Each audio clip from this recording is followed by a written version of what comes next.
सर्वे में हमने पिछले लेक्चर में लीनियर मेजरमेंट्स स्टार्ट किया था, जिसमें कि हमने वेरियस इंस्ट्रूमेंट्स पढ़े थे। उसके बाद हम आज बात करते हैं चेनिंग की। ठीक है, तो चेनिंग, डिफरेंट टाइप्स की चेन हमने पढ़ ली थी। अब चेनिंग क्या होता है, तो सिंपल सा मतलब है किसी भी ग्राउंड के ऊपर दो पॉइंट्स के बीच में डिस्टेंस को मेजर करने के लिए अगर चेन को यूज़ किया जाता है तो वो चेनिंग कहलाता है। ठीक है, अब चेनिंग के दो मेथड होते हैं। अगर नॉर्मल प्लेन ग्राउंड है तो चेनिंग में कोई प्रॉब्लम नहीं आएगी, लेकिन अगर अनइवन ग्राउंड है या फिर स्लोपिंग ग्राउंड है, ठीक है, तो वहाँ पर चेनिंग को करने के लिए दो मेथड होते हैं, डायरेक्ट मेथड और इनडायरेक्ट मेथड। सबसे पहले डायरेक्ट मेथड की बात करें तो ये कोई अगर स्लोपिंग ग्राउंड है, कोई हिली एरिया या कुछ इस टाइप से, तो हमको क्या करना है कि दो पॉइंट्स के बीच में, एक इस पॉइंट के और एक इस पॉइंट के बीच में हॉरिजॉन्टल डिस्टेंस मेजर करनी है, मतलब कि ये वाली दूरी मेजर करनी है। ठीक है, तो ये कैसे की जा सकती है, चेन की मदद से, चेन और टेप की मदद से। तो इसमें क्या करते हैं हम कि इस पूरे ग्राउंड को छोटे छोटे स्टेप्स में बांट देते हैं। मतलब हम क्या करेंगे कि यहाँ से इसमें सबसे पहले एक चेन बिछा देंगे, ठीक है, फिर उसमें क्या करेंगे कि टेप की मदद से हॉरिजॉन्टल डिस्टेंसेस मेजर करेंगे छोटी छोटी। ठीक है, जैसे कि हमने यहाँ से टेप को पकड़ा और इतना हॉरिजॉन्टल खींचा, ठीक है, और उसको हम नाम दे दिया हमने L1। ठीक है, ये L1 हो गया। फिर क्या करेंगे, ये जो टेप का पॉइंट है इसको हम प्लम बॉब की मदद से ग्राउंड पर ट्रांसफ़र कर देंगे। ठीक है, फिर वापस से यहाँ से टेप को खींचना शुरू करेंगे और इस डायरेक्शन में खींचेंगे और फिर मेजर कर देंगे लेंथ, वो हो जाएगी L2। फिर उस पॉइंट को भी ग्राउंड पर प्लम बॉब की मदद से ट्रांसफ़र कर देंगे। फिर क्या करेंगे, इसी टाइप से कंटिन्यूसली करते करते और हमको अलग अलग टुकड़ों में लेंथ मिल जाएगी। और ये अगर टोटल हॉरिजॉन्टल लेंथ थी तो टोटल L इक्वल टू हो जाएगा L1 plus L2 plus L3, ऐसे कंटिन्यू। तो ये जो मेथड होता है इसको हम स्टेपिंग मेथड भी बोलते हैं। डायरेक्ट मेथड में ही हम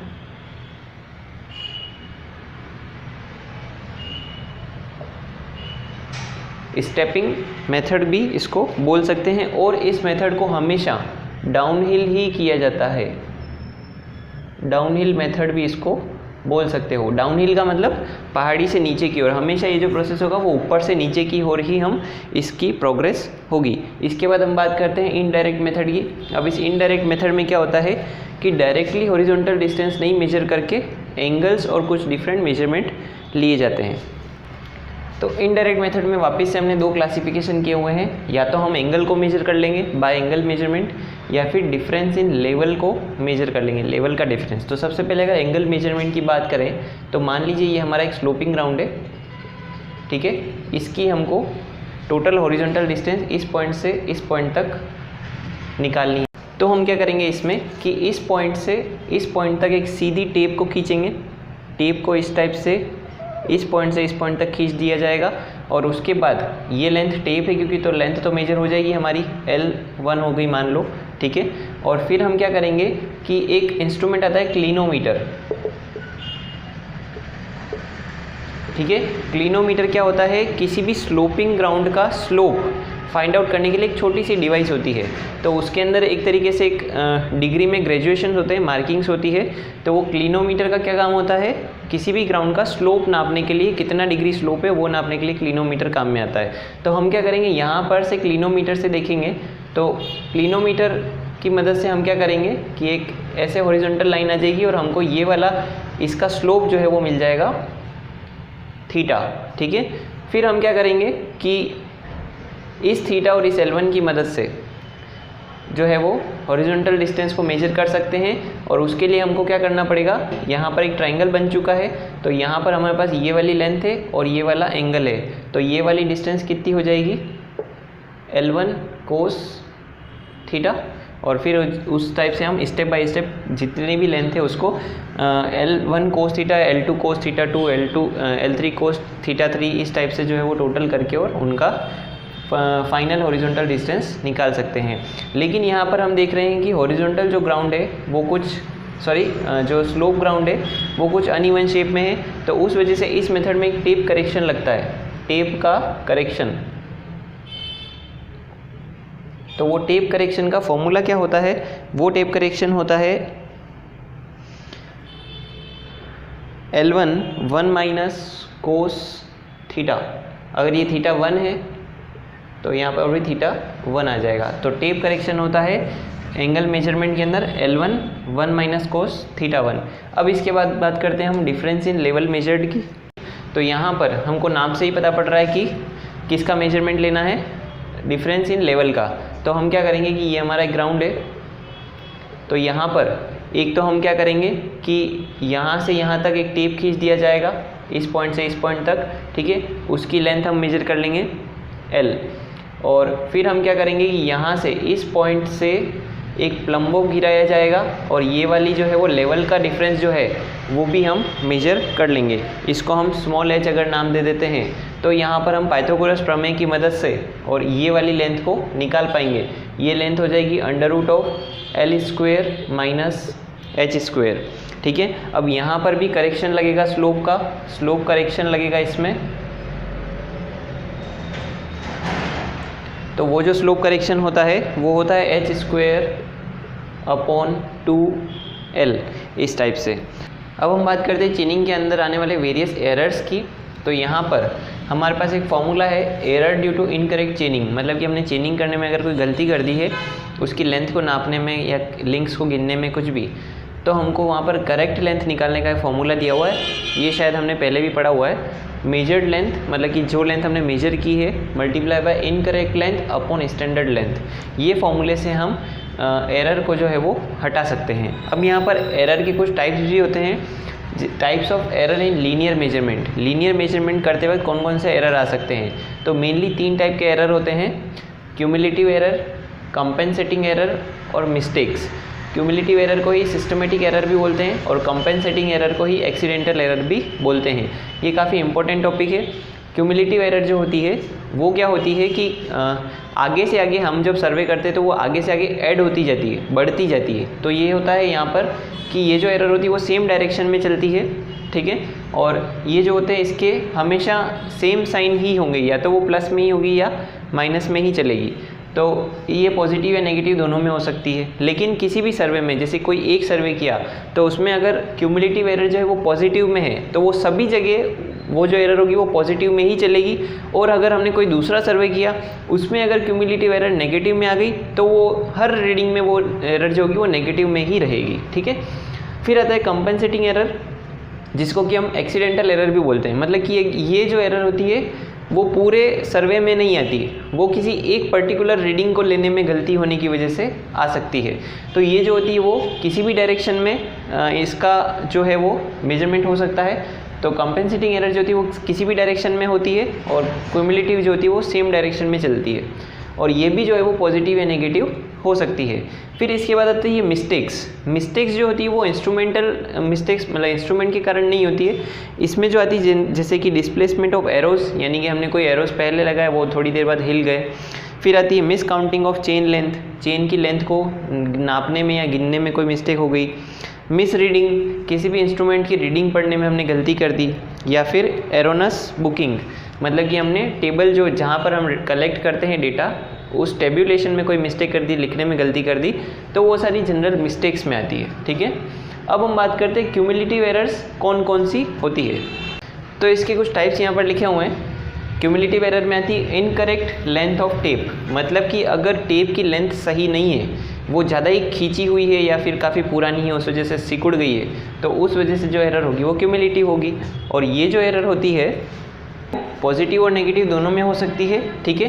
तो इनकरेक्ट लेंथ ऑफ टेप का मतलब क्या होता है कि अगर किसी कारण से टेप जो है वो ज़्यादा खिंच चुकी है या फिर ज़्यादा सिकुड़ चुकी है तो उस वजह से उसकी लेंथ इनकरेक्ट हो जाएगी।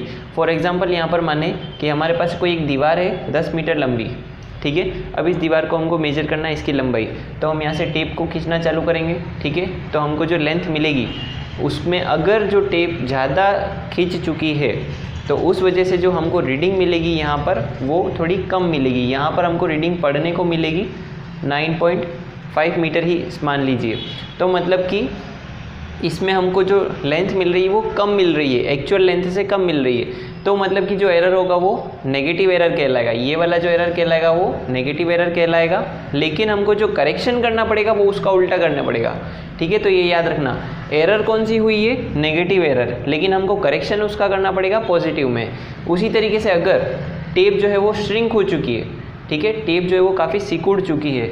तो उस वजह से जब हम लेंथ को मेजर करेंगे तो हमको लेंथ जो रीडिंग मिलेगी वो ज़्यादा पढ़ने को मिलेगी। तो यहाँ पर हमको पढ़ने को मिल सकता है 10.3 मीटर। ठीक है, तो हमारी एक्चुअल लेंथ से जो रीडिंग मिल रही है वो ज़्यादा मिल रही है, मतलब कि ये एरर कौन सी हुई, पॉजिटिव एरर हुई। लेकिन इसका जो करेक्शन लगेगा वो नेगेटिव में लगेगा, क्योंकि हमको एक्चुअल रीडिंग 10 मीटर थी, तो 10 मीटर पर जाने के लिए हमको इसमें से 0.3 को माइनस करना पड़ेगा।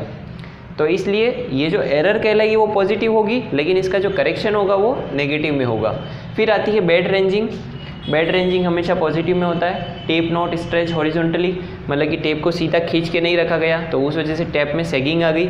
सैगिंग आने से हमको जो रीडिंग पढ़ने को मिलेगी वो ज़्यादा मिलेगी, इस वजह से ये पॉजिटिव में है। Tape not stretch tight and straight, ठीक है, ये दोनों लगभग सेम ही है। बोथ एंड्स इन लाइन, मतलब कि दोनों एंड जो है किनारे टेप के वो तो सीधी लाइन में है, लेकिन बीच में उसको इस टाइप से जो है वो वेरिएशन आ रहा है। फिर आता है टेम्परेचर। टेम्परेचर के कारण टेप जो होती है वो रीडिंग जो होती है वो ज़्यादा भी आ सकती है, कम भी आ सकती है। टेप सिकुड़ भी सकती है, लंबी भी हो सकती है, तो उस वजह से वो दोनों में हो सकता है, प्लस माइनस में। फिर होता है error due to sagging. Chain में अगर सैगिंग आ रही है, चेन को जब हम कहीं स्टेपिंग मेथड यूज़ कर रहे हैं और उसके अंदर चेन को खींचा गया है या टेप को खींचा गया है, उसमें अगर सैगिंग आ रही है तो वो भी हमेशा पॉजिटिव में ही एरर होगा। तो ये सारे थे क्यूमुलेटिव एरर जो कि इंस्ट्रूमेंट में या किसी भी वजह से मिस्टेक के कारण आगे से आगे ऐड होते जाते हैं। जैसे कि मान लो अब हमने यहाँ पर एक लेंथ को मेजर किया था, ठीक है, अब उसी के आगे अगली एक दीवार का और टुकड़ा है, उसको भी मेजर करना था हमको, तो वो भी मान लीजिए कि 10 मीटर की थी, लेकिन फिर हमने इसको मेजर किया तो यहाँ पर भी इसकी लेंथ हमको कितने पढ़ने को मिलेगी, 10.3 मीटर ही पढ़ने को मिलेगी। तो यहाँ पर देखेंगे कि 0.3 मीटर यहाँ ऐड हो गया, 0.3 मीटर ऐड हो गया, तो आगे से आगे टोटल कितना ऐड हो गया, 0.6 ऐड हो गया। तो ऐसे जैसे जैसे करते जाएंगे ये एरर आगे से आगे ऐड होती जाएगी, तो उस वजह से जो है वो क्यूमुलेटिव एरर होती है, जो कि आगे से आगे सेम डायरेक्शन में चलती जाती है। फिर इसके बाद बात करते हैं हम कंपेंसेटिंग एरर की। तो इसके अंदर खाली दो एरर्स आती है। एक तो आता है वेरिएशन इन पुल, मतलब कि हमने चेन और टेप को खींचने में अगर गलती कर दी, कभी ज़्यादा खींच दिया कभी कम खींच दिया, उस वजह से रीडिंग गलत आ सकती है। तो ये जो एरर होती है वो कंपेंसेटिंग में क्यों आती है, क्योंकि ये जो हम गलती करते हैं वो हमेशा ज़रूरी नहीं कि हर रीडिंग लेते वक्त कर देंगे। कभी कभी किसी एक रीडिंग को लेने में मान लो ज़्यादा हमने टेप खींच दी, ज़्यादा स्ट्रेच कर दिया उसको, तो मतलब कि ये एरर जो होती है वो कभी किसी एक दो रीडिंग में ही आती है, तो इसीलिए उसको एक्सीडेंटल एरर या फिर कंपेंसेटिंग एरर बोल सकते हैं। और ये जो होती है वो पॉजिटिव नेगेटिव दोनों में हो सकती है। फिर आता है error in marking tape length, मतलब कि टेप की लेंथ को रीडिंग करने में या फिर निशान लगाने में कोई गलती कर दी, तो वो ज़रूरी नहीं कि हम रीडिंग जो लेंगे वो हमेशा ही गलत लेंगे। किसी एक दो रीडिंग को लेने में हमने मिस्टेक कर दी, रीडिंग गलत ले ली, तो वो हो जाएगा हमारा कंपेंसेटिंग एरर में। ये भी जो है वो पॉजिटिव या नेगेटिव दोनों में हो सकता है। इसके बाद हम बात करते हैं वेरियस टेप करेक्शन की। जो टेप होते हैं हमारे, उनके अंदर भी काफ़ी सारे करेक्शन लगते हैं, तो वो किस टाइप के होते हैं। तो जो टेप करेक्शन होते हैं वो काफ़ी टाइप के होते हैं, लेकिन मेन हमने यहाँ पर लिख दिए हैं। एक होता है करेक्शन फॉर एब्सोल्यूट लेंथ। ये जो करेक्शन होता है वो पॉजिटिव नेगेटिव दोनों में हो सकता है। इसका जो फॉर्मूला होता है करेक्शन इक्वल टू LC/L। यहाँ पर इसको क्या लिखा हुआ है, कैपिटल L होता है measured length of line multiply by correction per tape length divided by actual length of tape. फिर होता है टेम्परेचर करेक्शन, तो वो होता है पॉजिटिव या नेगेटिव दोनों में हो सकता है। टेम्परेचर का फॉर्मूला होता है alpha Tm - T0 × L। Alpha होता है टेम्परेचर कोएफिशिएंट, Tm होता है मीन टेम्परेचर इन फील्ड, मतलब कि जब हमने रीडिंग ली तब कितना टेम्परेचर था। T0 होता है स्टैंडर्ड टेम्परेचर, ठीक है, और L होता है मेजर्ड लेंथ जो हमने मेजर की है। फिर आता है करेक्शन फॉर पुल और टेंशन, ये भी पॉजिटिव नेगेटिव में हो सकते हैं, ठीक है। Pull applied in the field should not more than 20 times the weight of tape. ये भी इंपॉर्टेंट चीज़ है कि टेप को हमको खींचते टाइम कितने फोर्स से खींचा जाना चाहिए।